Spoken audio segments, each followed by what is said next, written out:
हिस्सा वहाँ भी रहा है। इंजीनियर बन करके जब निकली वहाँ से, डिप्लोमा मैंने किया था, उसके बाद मैंने 1 महीने का ब्रेक लिया था।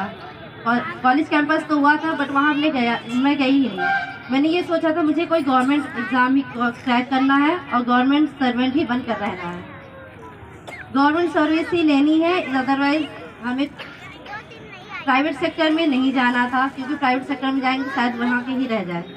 यहाँ से जाने के बाद मैंने जब कॉलेज में एडमिशन लिया, कॉलेज में पढ़ाई करने के बाद हमने कॉलेज में एज ए प्रोफेसर भी हमने काम किया है। शायद सुना होगा Shambhunath institute engineering college, 5 year मैंने वहाँ भी दिया। 5 साल वहाँ पढ़ाने के बाद ही मैं डिस्ट्रिक्ट कोर्ट में क्वालिफाइड हूँ, जो कि हाई कोर्ट की वैकेंसी थी, वहाँ से मैं निकली हुई छात्रा हूँ। कहते हैं ना, कभी भी आगे कोई सीढ़ी, लक्ष्य को पाने के लिए एक एक सीढ़ी चढ़नी पड़ती है। तो ये सीढ़ी ही थी हमारे लिए। जब तक आपका बेस कंप्लीट नहीं होगा, जब तक नींव अच्छी नहीं होगी, आप आगे कभी बढ़ ही नहीं सकते हैं। कोई इमारत बनाने के लिए नींव की ज़रूरत बहुत होती है। तो हमारे लिए ये नींव हमेशा ही नींव बनी रहेगी, कभी हटेगी नहीं। नींव कमज़ोर होगी तो आगे कुछ अच्छा हो ही नहीं सकता है, इमारत तो तुरंत ही गिर जाएगी।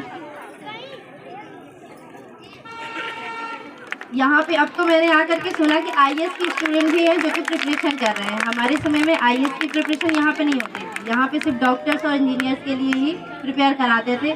मैंने सिर्फ 2 ही 3 टीचर से पढ़ा है यहाँ पर, जो कि सुनील सर थे। सारे साइंस, वो फिजिक्स, केमिस्ट्री, बायो, एनीवन, वो सुनील सर ही पढ़ाते थे और कोई नहीं पढ़ाता था। और आई थिंक आज भी सर उसको कंटिन्यू करके रखे हुए हैं। मैथ्स के लिए अनुपम सर थे, वो पढ़ाए हुए हम लोगों को मैथ्स। और गार्जियन का हमेशा साथ रहा है। इसलिए मैं यही कहूँगी कि कभी भी क्लासेस ब्रेक ना करें, क्योंकि 1 ईयर में मैंने कभी क्लास ब्रेक नहीं की। 8 आवर्स की क्लासेस थी जो कि मैं डेली करती थी, 12 बजे से 8 बजे तक। यहाँ पे मैं रहती थी हमेशा और कभी भी क्लासेस ब्रेक नहीं किया। 1-2 बार मैंने सोचा भी ब्रेक करने का, तो सर ने मुझे कहा जो खो दिया वो खो दिया, दोबारा नहीं पाओगी। इसलिए मैं तो यही कहूँगी कि जितने भी प्रिपरेशन करने वाले स्टूडेंट हैं, वो तो कभी भी कोई क्लासेस ब्रेक ही ना करें, क्योंकि अगर आप यहाँ आ गए हैं, मेहनत लगन है, सर का साथ है, तो आप आगे बढ़ करके ही जाओगे। कोई भी मंजिल दूर नहीं होती है। किसी भी एम को पूरा करने के लिए कोई दूसरा नहीं आएगा करने के लिए, आपको ही करना है। देर से ही हो सकता है मिले सफलता, बट सफलता ज़रूर मिलेगी। कहते हैं ना, किसी काम को जीतने के लिए या किसी काम को करने के लिए कोई अलग से काम नहीं करता है। कोई सफलता अगर पा लिया, कुछ अलग से काम नहीं किया, उसी काम को थोड़ा अलग तरीके से कर लिया है।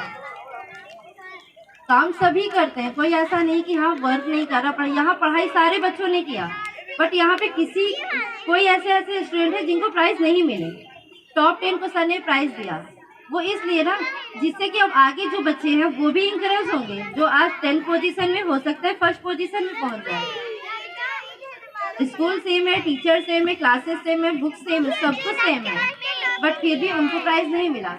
लेकिन अगला नंबर उनका हो सकता है। इसलिए कंटिन्यू करते रहिए, पढ़ाई कीजिए। कोचिंग और इंस्टीट्यूट बहुत ही अच्छा है। विद्या साइंस पब्लिक स्कूल में अभी भी किसी भी बच्चे से कुछ भी पूछो, तुरंत बता देंगे कि हाँ इनको ये चीज़ आता है। अदर स्टूडेंट को तो हमें नहीं लगता कि सब सर एक स्टूडेंट को देखते हैं यहाँ, और ये खुद ही अपनी बुक सेलेक्ट करते हैं। अपने बच्चों को नॉलेज को कितना गेन कर सके, खुद लगे रहते हैं सर। तो थैंक यू सो मच।